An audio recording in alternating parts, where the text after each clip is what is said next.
C'était une vie stricte qui ressemble à ce qu'on a vu dans le reportage? Oui, encore plus solitaire, oui, plus solitaire et plus silencieux même que la vie cistercienne. Plus silencieux encore que... Les sœurs sont en ermitage, si possible, ou enfin en tout cas en cellule. Ça s'approche assez de la vie carthusienne, enfin des Chartreux. C'est-à-dire que beaucoup de solitude? Beaucoup de solitude, oui, les repas toutes seules en solitude, etc. Et beaucoup de silence? Beaucoup de silence, oui. Enfin ça, c'est pas ça qui me... oui, les repas même pas en silence, les repas seuls? Oui, les repas seuls, oui. C'est pas ça qui m'a le plus éprouvé, mais par contre, la coupure avec le monde, le fait d'avoir quasiment pas d'informations, on avait des coupures de journaux, donc des informations triées. Ça, c'était très très dur. Et puis, oui. Et puis, bon, c'est cette incohérence que je constatais avec laquelle je ne pouvais pas être d'accord. Oui. Qu'est-ce qui a été le plus dur à vivre, au fond, quand vous faites l'addition de toutes ces années? 14 années, c'est pas rien. Le plus dur à vivre? Ouais. Le fait que je sentais que j'allais dans le mur, quoi. Je ne voyais pas une vie qui s'ouvrait à moi. Je sentais que plus j'avançais, plus j'allais dans un cul-de-sac. Et pourquoi vous ressentiez ça? Eh bien, je voulais vivre l'Évangile. Je voulais vivre des relations fraternelles franches, où on dit ce qu'on pense, où il y a la place pour la diversité. Et il n'y avait pas ça dans la communauté. Donc, c'était pas franc, il n'y avait pas cette discussion, c'était trop monotone. Il fallait se conformer, quoi.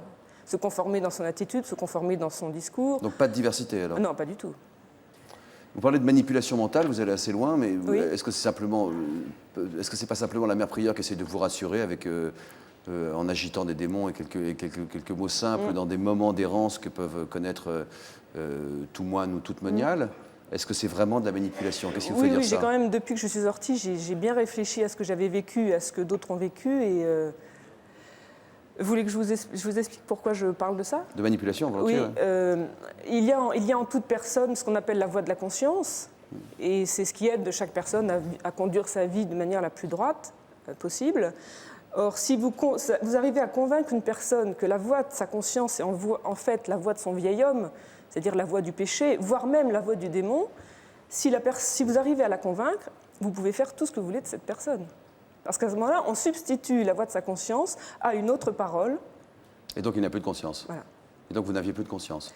Moi, il y a eu toute une période de ma vie où je ne savais plus qui j'étais, je ne savais plus ce que je voulais.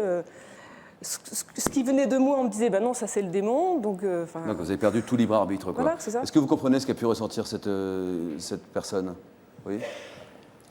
Oui, je crois que c'est le discernement, c'est le problème de chaque communauté aussi. Il y a peut-être des maladresses, il y a peut-être du fanatisme religieux, parce qu'il y a, bien sûr, il est partout.